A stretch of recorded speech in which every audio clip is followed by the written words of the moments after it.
It's the 19th of April, 2024, and this is the Room Now podcast. Hi, I'm Dr. Jack Cush, executive editor of RoomNow.com. This week on the podcast, we're talking Sjogrens. We're talking some regulatory stuff. We're talking hope for MDA5, and we'll end up talking about the canary in the coal mine.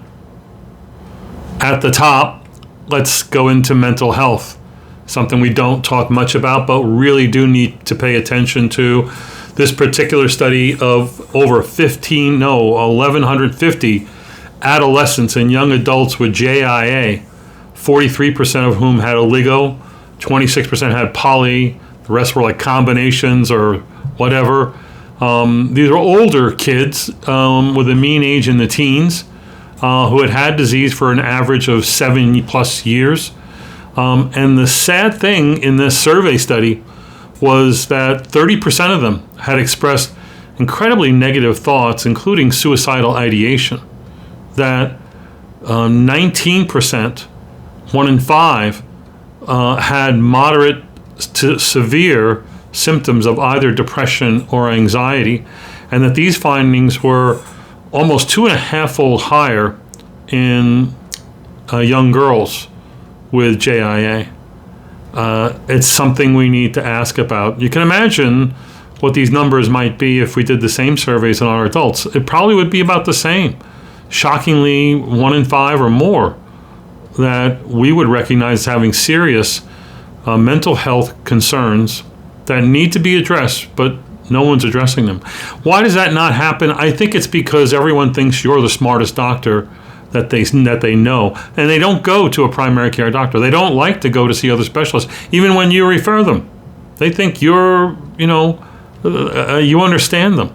So it's with your guidance that these things get, number one, recognized, and number two, dealt with. We do have a few studies about Sjogrens this week. This one study compared the yield of minor labial salivary gland biopsies versus parotid gland biopsies. This is a study from the Netherlands that prospectively obtained both labial and parotid biopsies in a large cohort of patients who had sicca complaints. I think only about a third of them were confirmed to have Sjogren syndrome, and the rest of them were just sicca symptoms without Sjogren's.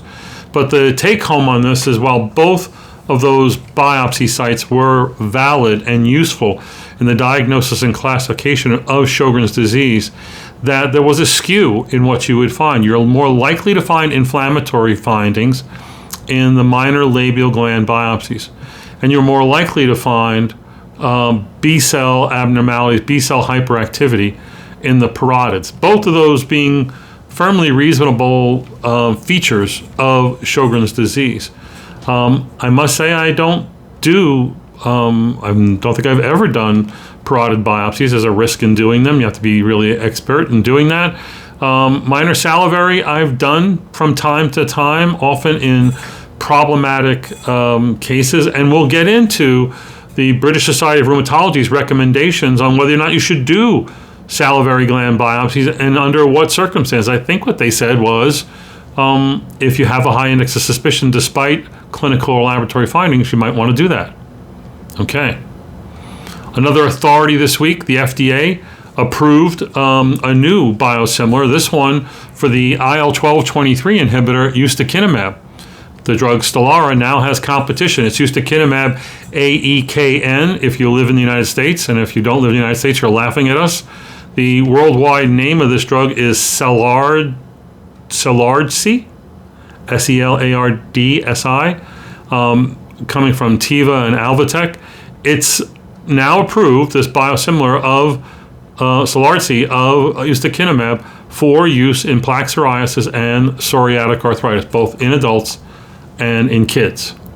AbbVie this week announced preliminary positive results from a phase 3 trial called the SELECT-GCA trial. Yes, JAK inhibitors being used in giant cell arteritis.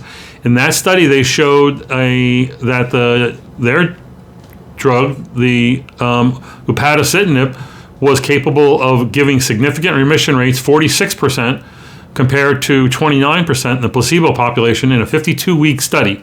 This was a trial where There was, I think, an aggressive steroid withdrawal of the first 26 weeks, and they looked at remission as an outcome measure.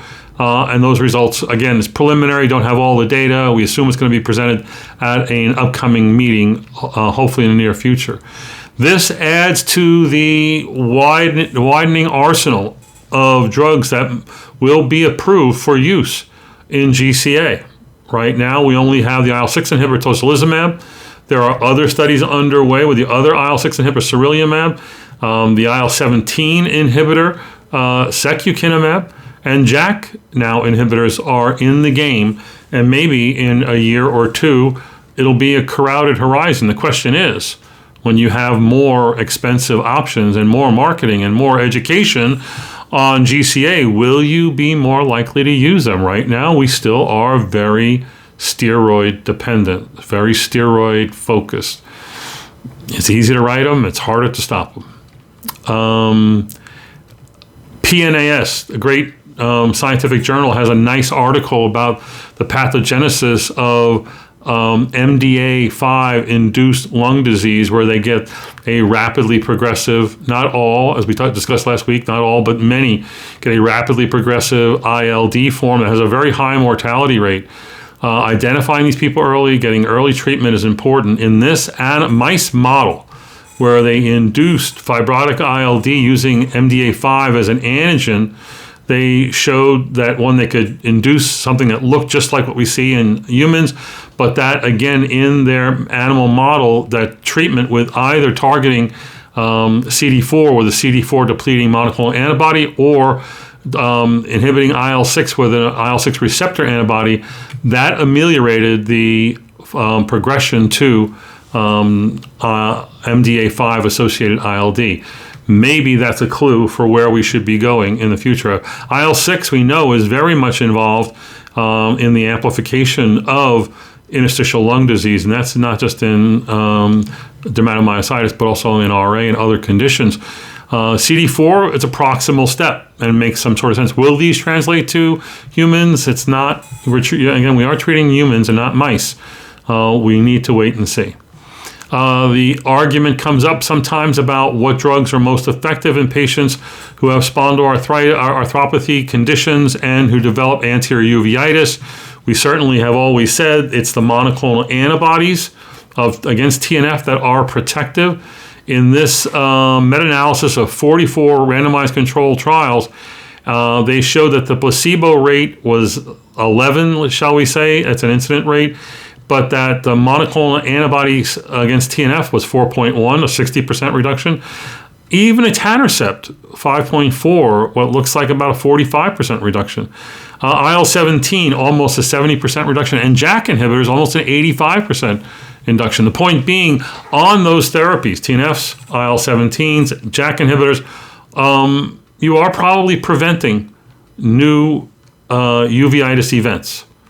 Now, whether that translates to the using these drugs to treat new uveitis is another story, and this meta-analysis was not designed to answer that question. I like this research report on what happens to people after pegloticase. Often the question is with pegloticase, actually the biggest question is who should get on it. That shouldn't be hard. Your disastrous patients, the patients who need it most, the patients who are at the highest risk, we tend not to use, I think, enough pegloticase. But I know it's hard from personal experience to get people on pegloticase because they are so sick. They do have so many comorbidities. They just got out of the hospital with an MI and heart failure, and they have renal failure, and they're a mess. And you want to give them another expensive intervention, I think it's something to consider. So in this study of 375 patients who discontinued pegloticase, what happened to them? So they took, on average, or a median of 8 infusions. They were treated for up to 1,200 days. That's 4 years almost. And 73% did have a uric acid below 6 during pegloticase. I'm wondering what the heck. 73% less than 6. Everybody I've given pegloticase to, it went to undetectable, right? 100%. And of course, my N is very small. So this means not everybody is successful, and that may include people who fail for other reasons. Anyway, after discontinuation, 84% of people went on a urate lowering drug. Most of that was allopurinol. A third of that was febuxostat.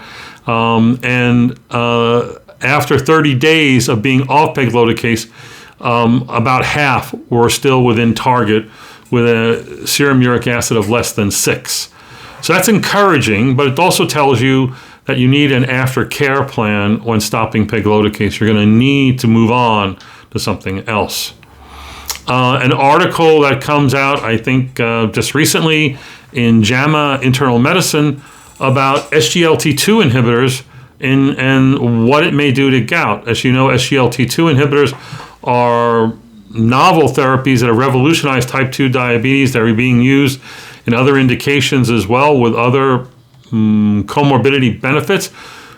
They've been associated with lowering of uric acid levels. SGLT2 inhibitors include drugs like Invokana, Jardiance, and Farxiga. So in this particular study from Canada, almost 35,000 propensity-matched patients with type 2 diabetes, they either went on a sulfonylurea like glyburide or an SGLT2 inhibitor.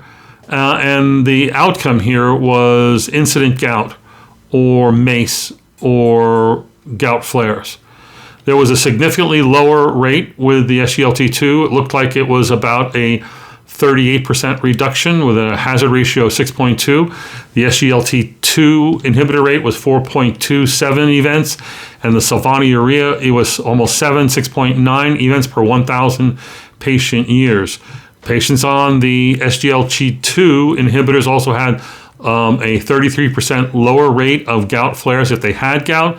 They had a significantly lower rate of MACE events that was 13% lower, and a significantly 47% reduction in heart failure.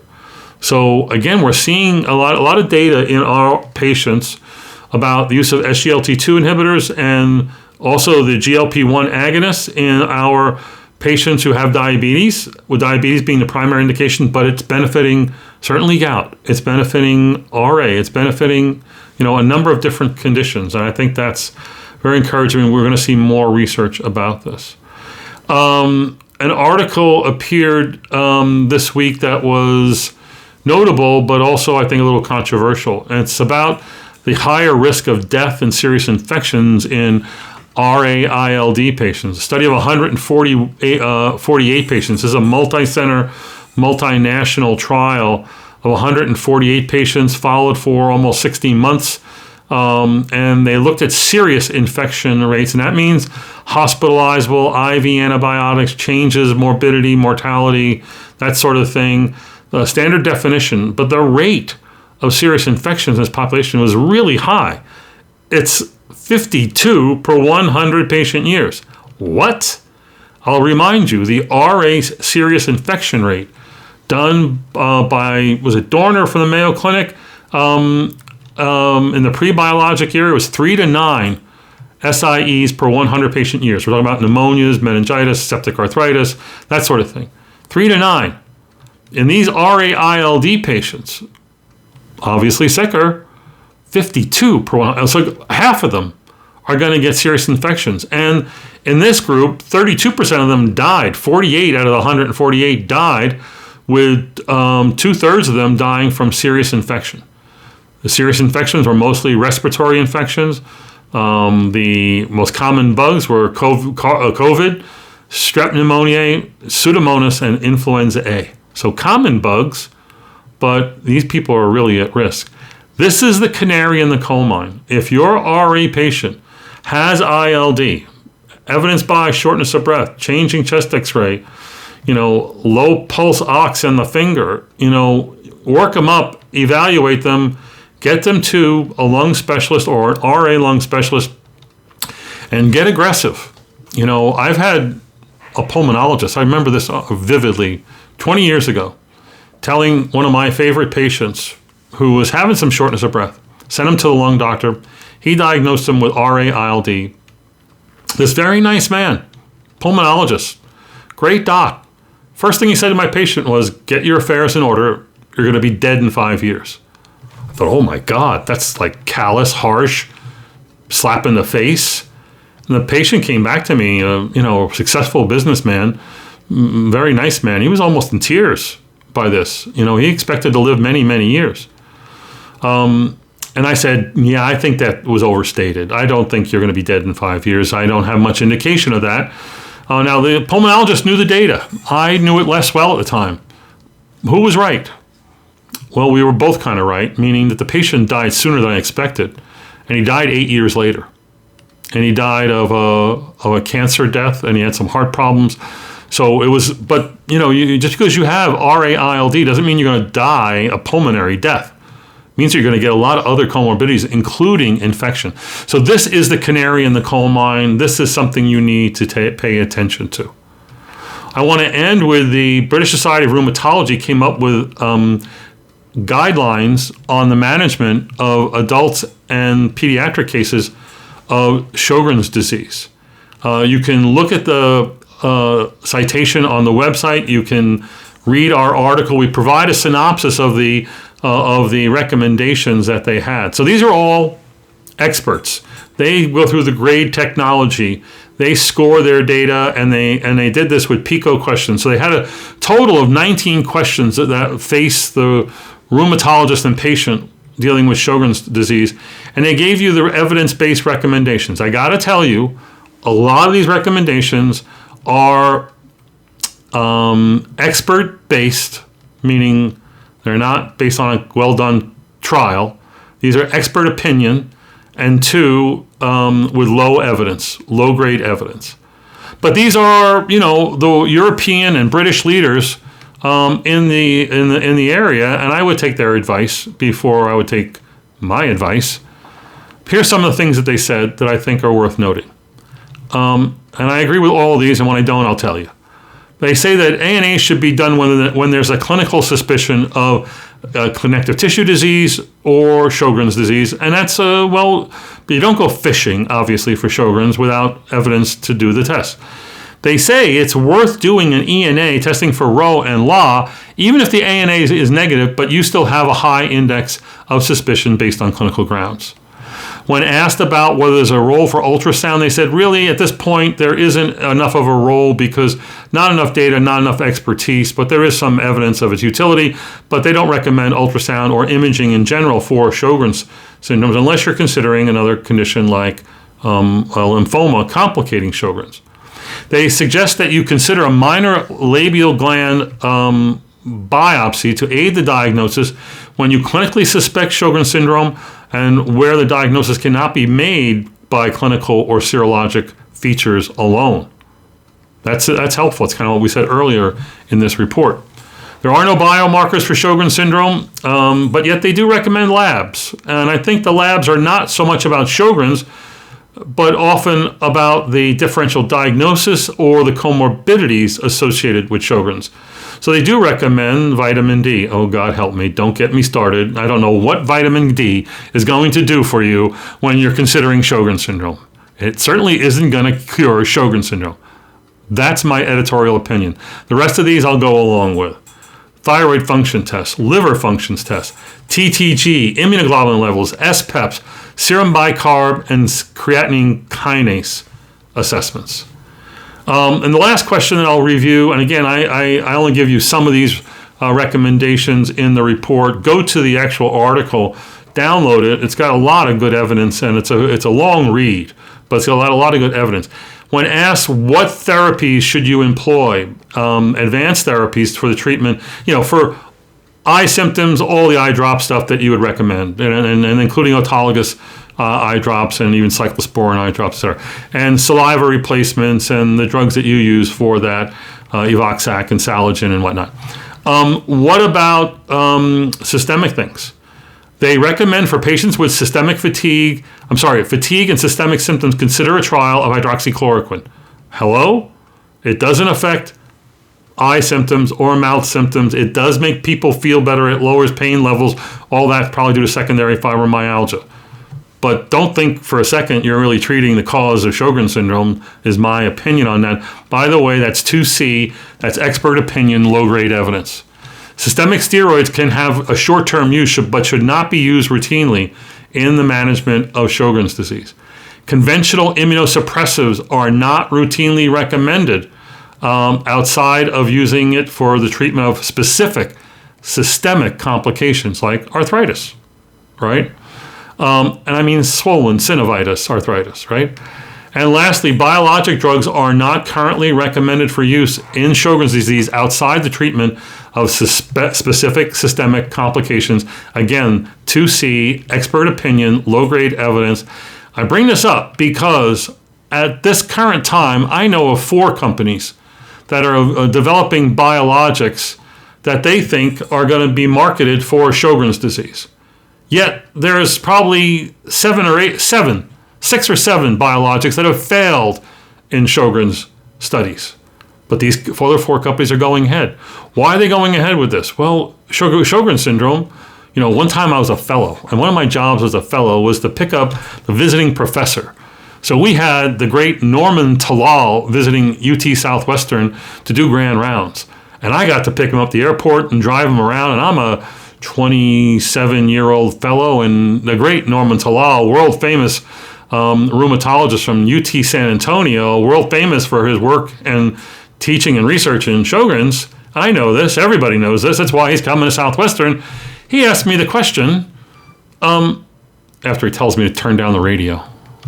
Like he's thinking I'm a punk, listening to punk rock. He tells me to turn down the radio. What do you think is the most common autoimmune disease? And I said, rheumatoid. Of course, I got Norm Talal sitting next to me. His elbow is touching he said he's a big man. His elbow is touching my shoulder. And he looks at me with disdain and says, hello, Sjogren's syndrome. And I said, well, not, and he goes, primary and secondary, easily the most common autoimmune disease worldwide. You're right, sir. And thank God there was only about 10 minutes left in the drive, so I got about 10 minutes of disdainful preaching. But I learned a lot about Sjogren's during that talk, and it is a tremendous market, and there's a tremendous unmet need. But proving that a biologic is going to work in Sjogren's, all I can say is good luck with that. That's it for this week on the podcast. Make sure you tune in. Wait a second. I think I have a Ask Kush Anything recording. If I can pull this up in world speed time. Oh my goodness, I'm not finding it. SpeakPipe. Here we go. Let's listen to this particular SpeakPipe. I'm doing this cold, this is from Karen Kermayer. Let's listen to what she has to say. And again, I'm doing this cold. Didn't listen to it, but you're going to hear it for the first time. We'll see just how good Kush is. My name is Karen Kermayer. I'm a rheumatologist practicing in Argentina. This is a 65-year-old male with a history of seropositive RA, pulmonary fibrosis, and metabolic dysfunction, steatotic liver disease. His RA is well controlled with 15 milligrams per week of methotrexate. No corticosteroids are needed. He has a whip pattern on chest CT, restrictive pulmonary function test in the moderate range. His diffusion capacity is moderately low in 61%. He also has an estimated mean pulmonary artery pressure on echo of 25, with signs of right heart overload. His liver fibrosis is estimated in F1, F2 on MRI with normal LFTs. My questions to Dr. Kush are, would you change DMARD treatment considering targeting lung disease despite no articular inflammation? And would you stop methotrexate for toxicity in this case? Thank you, Karen. That's a common scenario and a great question. And I'm delighted to say I have an answer of which I'll be proud and can live by. I was kind of worried you're going to ask me about TTG testing and myositis or something. So Karen's question has to do with an RA patient, RA well controlled, but RA is complicated by NASH and by ILD, but that the only therapy that's on board is methotrexate. So if you're a pulmonologist, you'd be like pulling your hair out of your head, screaming those crazy, idiotic rheumatologists using methotrexate in someone with ILD. Well, how dare they? Well, again, they're wrong. They have no evidence that you cannot use methotrexate in ILD patients. Methotrexate causes acute hypersensitivity pneumonitis. RA-ILD is a totally different biology. Now, if someone had an end-stage lung and you didn't want to risk it, I understand that. But yes, use methotrexate. But this patient needs more. And we don't have therapies that are going to affect the outcome. More effective treatment. If this patient had activity, inflammatory activity, and you're going to better control by adding a TNF inhibitor, an IL-6 inhibitor, abatacept, whatever, rituximab, would the patient do better ILD-wise? Generally not. There's anecdotalism about the use of rituximab in patients with extra-articular manifestations of RA like ILD, and that it may help, but honestly, I don't think there's any good evidence to support that. And until the approval of nintedanib, there was really no therapy other than that I would have entertained. So I think, yes, you could be more aggressive. No, I would not stop the methotrexate.